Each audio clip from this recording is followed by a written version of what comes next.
Isso é gíria de pirata. Por que não?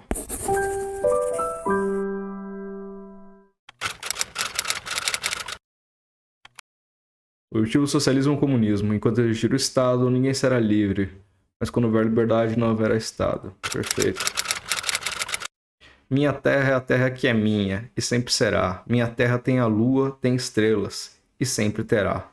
Quase acreditei na sua promessa, e o que vejo é fome e destruição.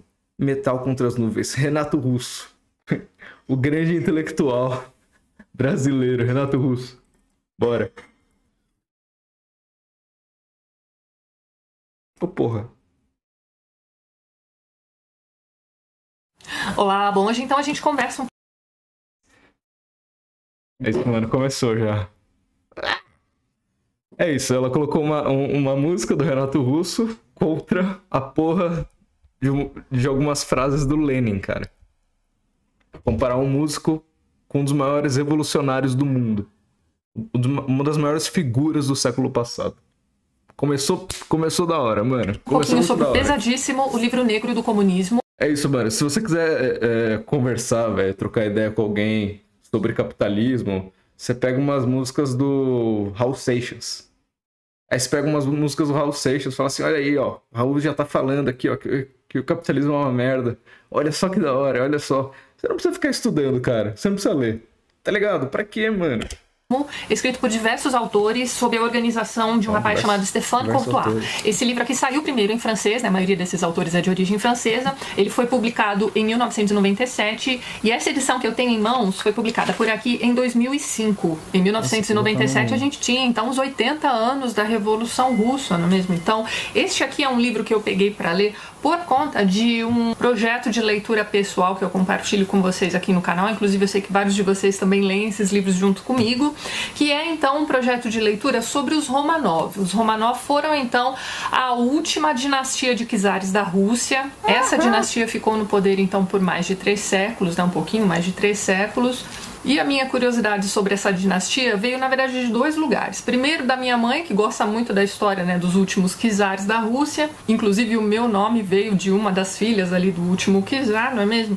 E a gente tem também a questão de que durante a leitura de Guerra e Paz do Tolstói, a gente fica sabendo ali sobre como os russos tratam o seu soberano, né? Como eles lidam com o soberano. Então é uma coisa muito curiosa mesmo, né? Então você tem o soberano passando ali em frente às tropas, né? Guerra Paz é um livro que se passa ali principalmente durante as guerras napoleônicas na Rússia. Mano, Tolstói é o grande autor, tipo assim, que Lenin amava. Lenin leu todas as obras de Tolstói. Todas. Ele amava Tolstói. E quanto a essa porra que ela vai falar agora, da relação dos russos com a família czarista, é muito interessante porque eles realmente viam os czares como o pai deles. Pai, mãe deles. Era uma relação... Caralho, era uma relação cabulosa. Você imagina alguém naquela época e falar assim, ó, é o seguinte. Esses czares vão cair. Essa família czarista vai cair. Nunca mais vai existir essa porra. É o fim da dinastia. A galera ia olhar pra você e falar assim, você é louco. Você é louco, seu bosta. Cala a boca, vai se fuder. Ninguém queria o fim dessa porra. No sentido de que eles amavam. Foi justamente por conta de um trabalho ideológico feito pelos revolucionários, e não só os bolcheviques, que conseguiu, nesse momento de crise que foi justamente a entrada da Rússia na Primeira Guerra Mundial, destronar a porra dos czares. Mas ninguém, cara... O que eu falo que ninguém queria, ninguém imaginava, é isso. A gente às vezes pensa que o capitalismo ele é tão perfeito, tão inabalável, que uma revolução socialista nunca vai acontecer. Olha só as pessoas, elas gostam do capitalismo, elas querem o capitalismo. Todo mundo quer o capitalismo. Da mesma forma que todo mundo queria a família czar no poder naquela época. Caiu, morreu, já era. É isso que eu quero deixar claro aqui, mano. E isso não acontece da noite pro dia. É preciso um trabalho. E é preciso justamente um momento de crise do capital para que uma revolução desponte. Quem acredita que é primeiro preciso fazer reformas no Estado capitalista, e aí quando tudo tiver, tá ligado, bem, a classe trabalhadora tiver pujante, ela vai simplesmente querer fazer a Revolução Socialista, tá errado. Pelo menos nunca aconteceu isso na história da humanidade. Mas enfim.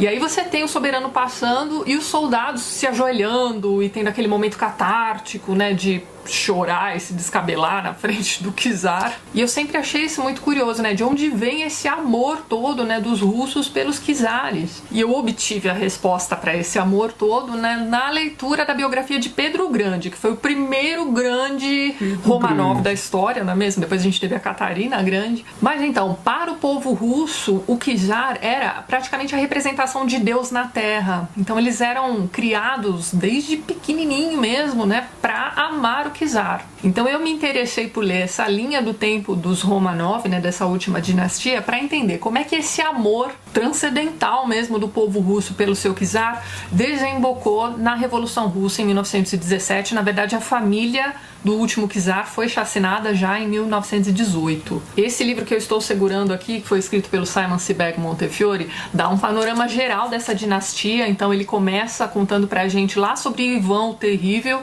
que foi ali o czar que se casa com uma Romanov, só que essa moça morre muito cedo, enfim. Ivan o Terrível teria se tornado terrível depois da morte desse grande amor, e aí a gente segue então essa dinastia até os dias de hoje. Aí você vai falar assim, poxa, mas eles não morreram lá em 1918? Pois é. Só que lendo este livro aqui do Montefiore, a gente fica sabendo que o povo russo, na verdade, entende que o último czar, o Nicolau II, foi um grande covarde por ter entregue tudo nas mãos dos revolucionários, enfim. Esse aqui é um livro que vai dar conta, então, da história da Rússia até o Putin. E ele vai mostrar aqui pra gente também como o povo russo trata o Putin mais ou menos como aquele povo de antigamente tratava seu czar. Então aqui nesse livro a gente tem alguma coisa a respeito da Revolução Russa e seus desdobramentos ali na frente, mas eu fiquei com vontade então de ler alguma coisa mais aprofundada, né? Ler algum livro que se aprofundasse mais na questão da Revolução Russa pra frente. Então por isso pegamos aqui o livro negro do comunismo, mas antes disso eu li também, e fiz vídeo aqui no canal, para o Arquipélago Gulag, escrito então pelo Alexander. Caralho, cara, é muito bizarro isso, mano. Sabe o que é foda, mano? Ela tá sendo sincera, mano. Ela tá falando a real. Tipo assim, pô, eu queria entender mais sobre a Revolução Russa, então eu fui logo por livro negro do comunismo. Essa é a melhor alternativa na minha concepção. Você tá ligado? Ao invés de vocês, sei lá, mano, pro Hobsbawm, mano. Ao invés de você ir pra esses caras que são historiadores, renomados, que tem destaque, que não é vários autores escreveram esse livro aqui, tá ligado? Não, ao invés de você estudar parada séria, não, você vai direto pro pior lixo possível. Meu Deus do céu, mano. E ela tá falando a real. Ela, tipo, na cabeça dela, ela tá sendo... É como se ela realmente estivesse interessada no assunto e querendo entender o que foi a Revolução Russa e a União Soviética, velho. Solzhenitsyn. Inclusive, este livro aqui é mencionado diversas vezes aqui no Livro Negro do Comunismo. Aqui o que a gente tem é o relato desse escritor que foi parar também em um gulag, e para saber o motivo você precisa ver aquele vídeo e ler o livro também. E ele vai contando pra gente tudo o que acontecia dentro desses campos de trabalho forçado e tudo mais. Olha, é um livro bastante chocante. Ainda na mesma linha, eu comecei a ler a coleção dos contos de Kolyma, escrito pelo Varlam Shalamov. O Shalamov é um contemporâneo do Solzhenitsyn e ele faz praticamente a mesma coisa também. Vai contar aqui pra gente as histórias de tudo que se passava dentro de um gulag. Esta é uma coleção em 6 volumes. Aqui no Brasil a gente só tem por enquanto os 5 primeiros.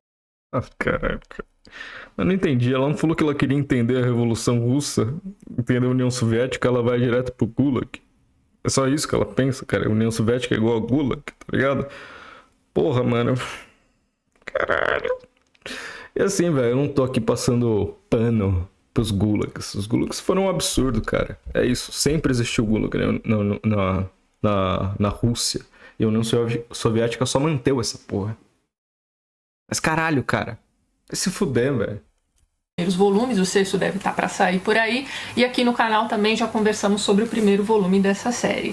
São livros pesadíssimos, mesmo porque são relatos de pessoas que estiveram lá, viveram ali, conviveram com a Biblioteca Nando Moura de Estudos Contemporâneos.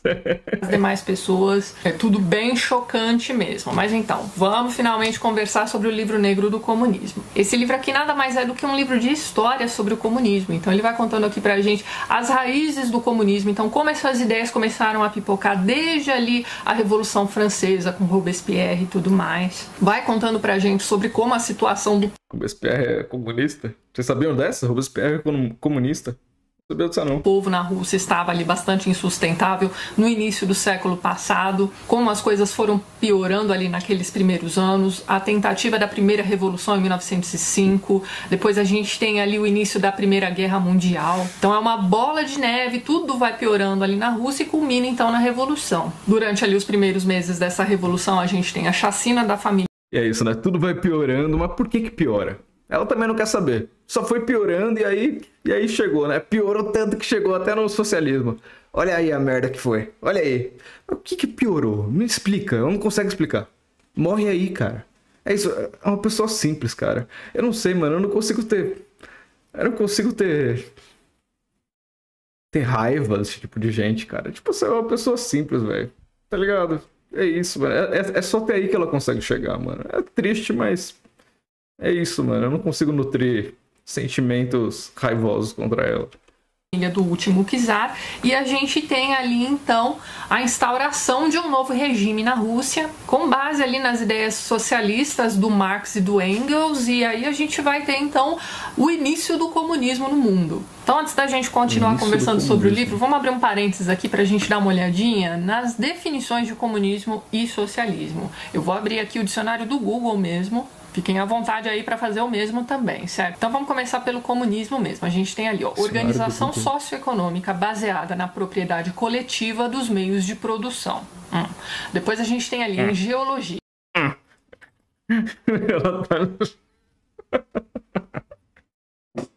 Ela tá ficando brava com o Google, mano.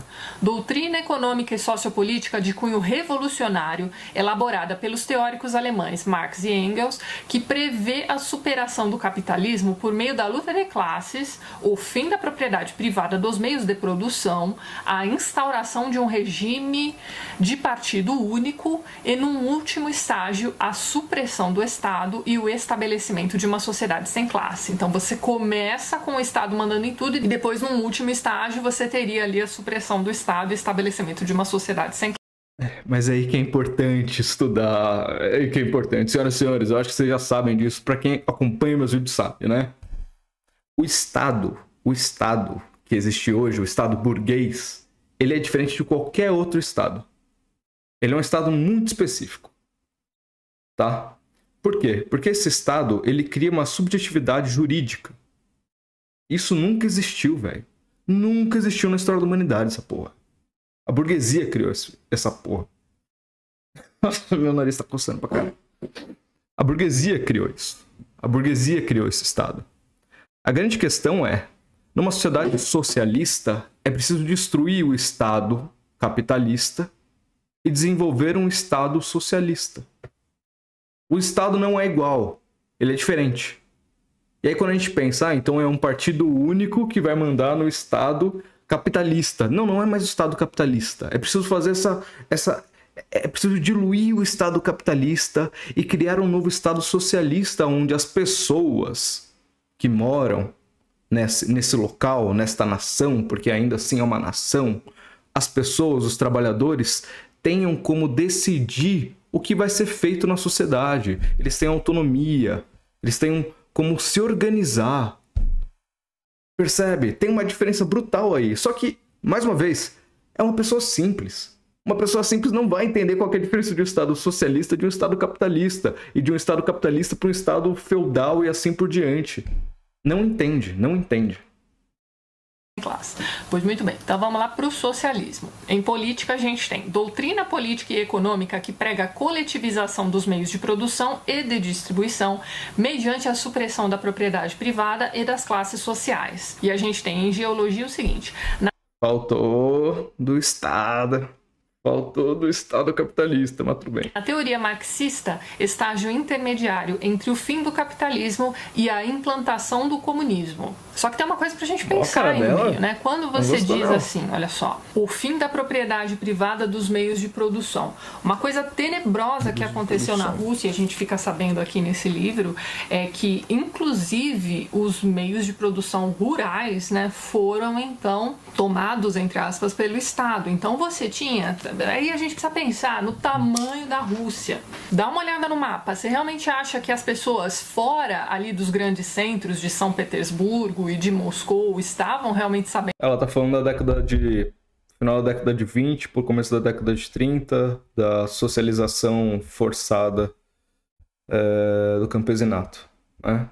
Com o fim da NEP. Acho que é isso que ela tá falando aqui. Do que estava acontecendo, elas apoiavam o Lenin, será realmente? Então, olha só, o que você tinha na Rússia era uma sociedade bastante rural. Então, você tinha ali os mujiques, você tinha as pessoas que plantavam para pagar, entre aspas, pela moradia que eles tinham para os donos da terra e também para sua subsistência.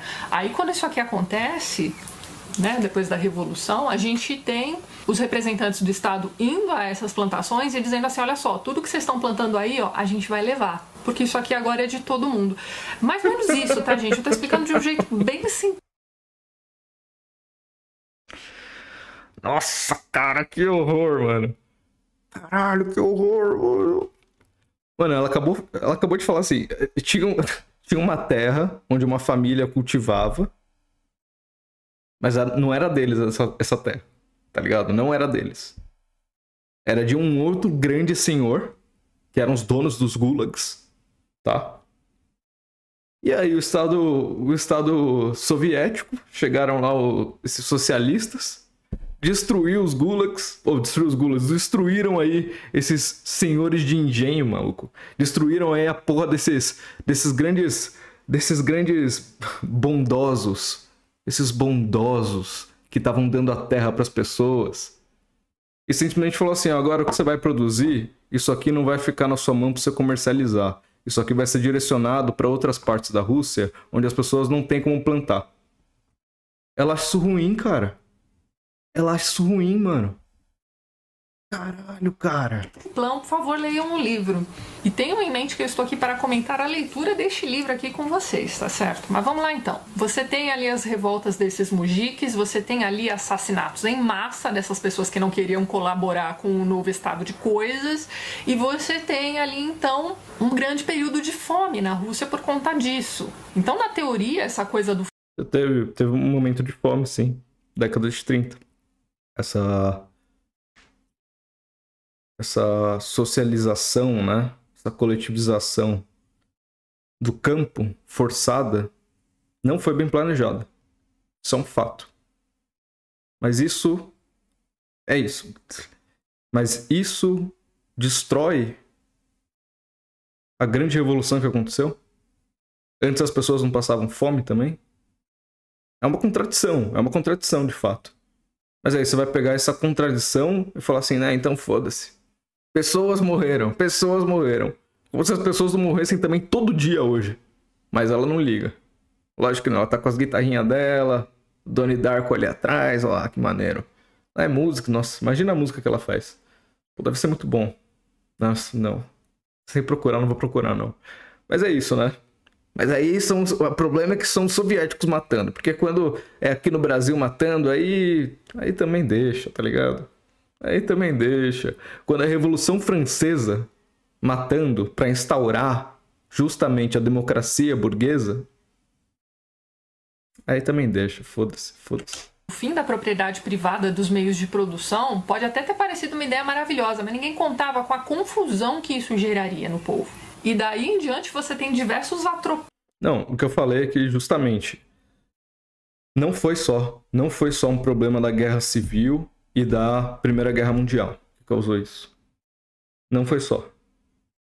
pelos e é uma bola de neve e a coisa só vai piorando quando chega Stalin ali. Olha, enfim, como eu disse para vocês, este aqui é um livro de história, né? E o que difere este livro aqui dos demais é a quantidade imensa de dados que eles colocam aqui pra gente. Você tem aqui ao final de cada capítulo uma bibliografia imensa e você tem aqui acesso à transcrição de documentos, cartas, matérias de jornais, revistas. Você tem aqui também depoimentos de vítimas e também de membros do governo e dos exércitos. É um trabalho extenso pra caramba, é uma leitura bastante densa. Eu levei ali cerca de 3 meses para a leitura desse livro, talvez até um pouco mais. Então, além do assunto ser bastante pesado, a gente tem aqui os autores de cada um desses artigos que compõem esse livro, não poupando o leitor de detalhe nenhum. Então, assim, o leitor nota que cada um desses capítulos foi escrito com o intuito de informar o leitor. Então, ao contrário, por exemplo, de livros como o do Solzhenitsyn, né? Aqui, a todo momento, a gente tem o autor colocando seu juízo de valor, tá? Aqui a gente tem o autor a cada parágrafo dando a impressão. Olha o título da porra do livro. O livro negro do comunismo. Crimes, terror e repressão. Isso aí não é enviesado, não. Essa porra não é enviesada, não. Vai se foder. Dele sobre aquilo que aconteceu e ele está contando aqui pra gente. Aqui não. A intenção primordial desse livro é informar. Olha só, aconteceu isso, isso, isso, os documentos que foram analisados foram esses, as datas estão aqui, a bibliografia é essa. Velho, é isso. Não adianta você ler pra caralho. Não adianta você ler pra caralho se você não consegue colocar sua massa cinzenta pra funcionar.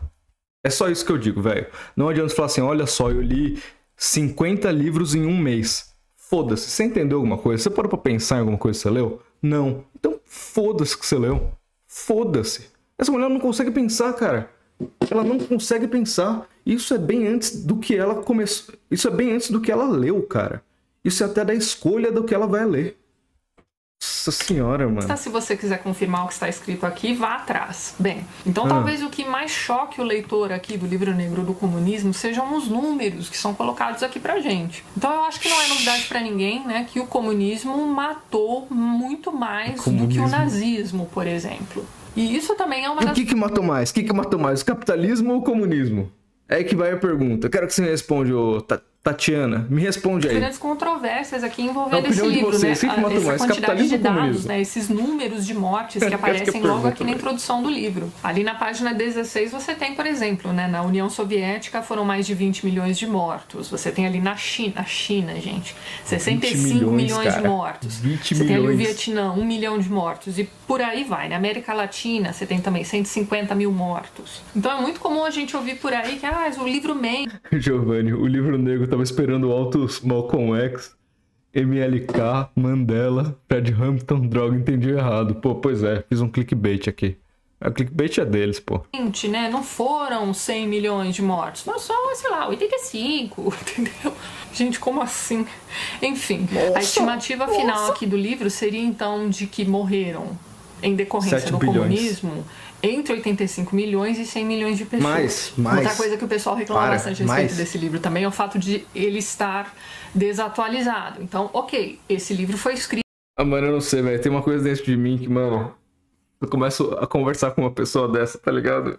Se eu percebo que não vai gerar, velho, que a gente não vai pra lugar nenhum, eu começo a escrachar, mano. Tá ligado? Eu começo a ver com aqueles papos, pô, matou pouco. Matou pouco, tinha que ter matado mais, que aí tava de pé até hoje, tá ligado? Porra, matou pouco. Vai se fuder, velho. Vai se fuder. E é isso, mano. Nossa, cara. Vocês querem apostar quanto que, nesse cálculo aí, estão inclusos nazistas? Você quer apostar quanto que nessa porra desse livro, o que tá incluso no cálculo que eles estão fazendo, os nazistas estão dentro disso? Pô, mataram nazista. Ô, meu, mataram... Olha a cara dela. Mataram nazistas. Que absurdo é esse? Que é isso? Escrito em 1997, nossa edição de 2005 e tudo mais. Enfim, a gente tem ali, então, mais de 20 anos da publicação desse livro. Eu sou obrigada a concordar com relação à desatualização dos dados, mas veja bem, não é que os novos dados desminta o que já foi descoberto. Você tá entendendo? O que eles podem vir a fazer é serem acrescentados a esses dados que nós temos aqui nesse livro. Pois é. Pois é, eu acho que assim, se o terceiro Reich caiu, cara, se o terceiro Reich caiu, eu acho que a gente tem que colocar na conta, tá ligado? Porque pensa bem, porra, quantas vidas bonitinhas tinham na porra do terceiro Reich?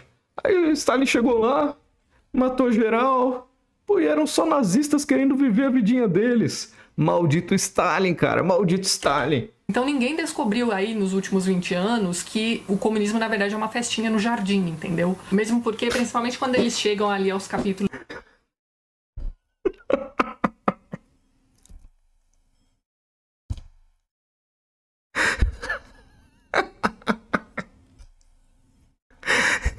Ela tá muito brava, cara. O comunismo na verdade é uma festinha no jardim. Ela tá muito puta, cara. Caralho, cara. Quem que acredita? Quem que acredita que você vai fazer uma revolução? Você vai pro socialismo, tá ligado? Puta que pariu, você vai matar nazista e isso vai ser uma festinha no jardim. É só uma pessoa com uma mentalidade simples como a dela. É isso, é gente simples, tá ligado? É uma mentalidade de quase uma criança, tá ligado? Foi ontem mesmo que ela tirou ali a foto do Justin Bieber e colocou do Donnie Darko, tá ligado? Porra, é só uma criança que vai achar que é uma festinha no jardim, cara. Pelo amor de Deus, mano. Caralho, e ela fala isso como se ela tivesse descoberto o mundo, cara. Olha isso. Então ninguém descobriu aí nos últimos 20 anos que o comunismo na verdade é uma festinha no jardim, entendeu? Mesmo porque, principalmente quando eles chegam ali aos capítulos em que eles vão dar conta da China, o Camboja e todos esses outros países aí da Ásia, eles vão dizer que é muito difícil conseguirem acesso aos arquivos. Então tem muita coisa ali que ainda não veio à tona. Então, muitos dos arquivos que foram colocados aqui nesse livro vieram, então, dos arquivos de Moscou, que foram abertos ali em decorrência da queda do Muro de Berlim. Isso no começo dos anos 90. O livro foi escrito em 97, resumindo, novas descobertas apenas seriam acrescentadas ao que já se tem aqui, tá certo? Então, este aqui acabou sendo... O cálculo final, não fez o cálculo, mas deve bater uns 3 bilhões de pessoas. No mínimo, 3 bilhões. Um livro bastante satisfatório para a minha linha de pesquisa, digamos assim. Não é nada acadêmico, pesquisa é realmente mesmo. Uma pesquisa por curiosidade, tá, aí gente? Eu concordo. Então, esse livro vai contar pra gente realmente sobre os desdobramentos da Revolução Russa. Então, são muitos detalhes aqui. A gente fica sabendo sobre a atuação de Lenin, tudo o que aconteceu com ele até sua morte. Depois, a gente tem ali o stalinismo. A gente tem aqui também detalhes da atuação da Rússia na Segunda Guerra Mundial, a formação da União Soviética e tudo mais, está tudo aqui nesse livro. Mas assim, como eu tinha dito para vocês... Ela não fala que os russos simplesmente acabaram com o Terceiro Reich. Ela não fala isso, cara. Caralho. Em alguns desses vídeos de leituras em andamento aqui no canal, por conta das leituras desses livros aqui dos Romanov e tudo mais, tudo bem que essas informações vieram mais picadas para mim até o momento, nada me preparou para o choque de ter lido sobre o comunismo na China. Cara, o capítulo sobre a China é impressionante. Então, como eu já tinha comentado com vocês, na China morreu quase 3 vezes, né, o número de pessoas que morreram 6 bilhões, na União Soviética inteira. Então você tem ali quase 65 milhões de pessoas morrendo em decorrência do comunismo. Quantas pessoas tinham lá mesmo? Será que tinham mais pessoas da China do que do mundo inteiro? Será que é isso? Eu não sei. Não sei, acho que não. Isso é só detalhe. Principalmente ali na fase da fome de Mao. Vocês já me recomendaram um livro bacana aí sobre a fome de Mao. Eu preciso realmente pegar esse livro para ler, porque eu fiquei extremamente impressionado com as informações que esse livro traz, gente. Depois da China, a gente fica sabendo também sobre o comunismo no Vietnã, no Camboja. Então, é isso, né, mano? Ela falou sobre essa fome de Mao, mas é assim, é como se antes todo mundo tivesse, sei lá, 3 refeições por dia. Todo mundo que tivesse uma criança poderia alimentar essa criança tranquilamente, não faltava comida pra ninguém, não existia fome antes da Revolução. Não existia, não. Não existia. Não, na verdade até existia, mas assim, não importa, tá ligado? A gente tem que começar a falar de fome depois da Revolução. É óbvio. Que é assim que a vida funciona mesmo. Pelo amor de Deus, cara. Assim, o cara, agora eu já esqueci o nome do soberano ali do Camboja, mas ele queria transformar o país inteiro em uma grande plantação de arroz. Veja o tamanho da loucura. Outro capítulo muito impressionante também é... Quase o Brasil, plantação de soja pra caralho. O Brasil é quase uma única terra de plantação de soja e gado. sobre a Coreia do Norte. Então, a fome ali na Coreia do Norte levou pessoas a cometerem atos de canibalismo, só para vocês terem uma ideia. E a gente tem aqui também um capítulo sobre o comunismo na América Latina, mais precisamente Cuba. Então, algumas coisas que muito me impressionam a respeito do comunismo em Cuba é a perseguição a homossexuais, por exemplo. Eu nunca entendi, por exemplo, como é que a esquerda ocidental reclama para si a luta pelos direitos das comunidades LGBT e apoiam Cuba, por exemplo. Eu nunca entendi isso. Então a gente tem aqui todos os detalhes a respeito. Nossa senhora, o buraco é muito mais embaixo, mano. O buraco é muito mais embaixo. Com essa mulher aí, o buraco é muito mais embaixo. Senhoras e senhores, até os anos 90, a OMS, tá? Classificava a homossexualidade como homossexualismo. Era uma doença, caralho. Era uma doença, tá? Isso é óbvio, que eu não tô falando que foi certo. Até porque, né, mano? Eu não sei nem se de fato isso é real. Se teve de fato perseguição com homossexuais, tá? É assim, mano. Vamos levar em consideração que é verdade, tá? É uma verdade. Houve perseguição, tá? Houve perseguição. Toda revolução tem suas falhas. É por isso que é preciso estudar, é preciso saber criticar para conseguir evitar esse tipo de falha. Só isso. Só isso. Da ditadura cubana, né, Fidel, o Che Guevara e tudo mais, tá tudo aqui também. No fim das contas, eu fiquei com a impressão de que este aqui é um livro de testemunhos, né, como eu disse para vocês, a gente tem aqui diversos testemunhos e aí a diagramação fica um pouquinho diferente no livro, né, a gente tem um quadrinho aqui emoldurando essas transcrições de documentos. Então, a gente tem diversos desses depoimentos aqui. Então eu fiquei com a impressão de que esse livro, na verdade, é um testemunho sobre erros cometidos pela humanidade na história. E ele vai mostrando aqui pra gente como essa ideologia anti-individualismo, né, essa ideologia coletivista e tudo mais, pode, e veja bem, possibilidade, tá? Não é 100% das vezes, veja bem. Ela pode vir a transformar o cidadão comum em um monstro. Gente, as histórias contidas aqui nesse livro são de partir o coração. Ela tá falando do socialismo ou do capitalismo aí? Eu não entendi. Eu não entendi, cara. O que ela tá falando exatamente? Ao final do livro a gente tem ali a volta, né, do Stéphane Courtois escrevendo ali um capítulo intitulado Por quê? E aí ele tenta explicar pra gente por que o comunismo se expandiu tanto e causou tantos danos à humanidade. Ele começa assim, olha só: para lá da cegueira, das paixões partidárias, das amnésias voluntárias, este livro tentou esboçar um quadro que mostrasse o conjunto dos atos criminosos cometidos no mundo comunista, desde o assassinato individual até os massacres em massa. E ele tenta explicar, né, como é que isso nasceu ali na Rússia, vindo de uma tradição sanguinolenta, né, visto que, né, a última dinastia começa com quem? Né? Começa com o casamento ali do Ivan o Terrível. E uma coisa que precisa ficar clara aqui nesse livro também é que os gulags não surgiram com a instauração do comunismo na Rússia, não, tá, gente? Os gulags são bem... Porra, não esperava isso dela não, hein? Caralho. Antigos, os czares usavam, tá? Durante o czarismo a gente tinha já diversos campos de trabalho forçado na Sibéria e tudo mais. A gente tem Dostoiévski indo passar, sei lá, 5 anos na Sibéria também, cumprindo pena. E eu estou lendo também logo... Gabriel falou, você tem que ver react de alguém que leu o livro que você não teve nem a capacidade de ler para criticar, né? É exatamente isso, cara, é exatamente isso. O único livro que fala sobre socialismo no mundo é o livro negro do comunismo. Eu não tive a capacidade de ler.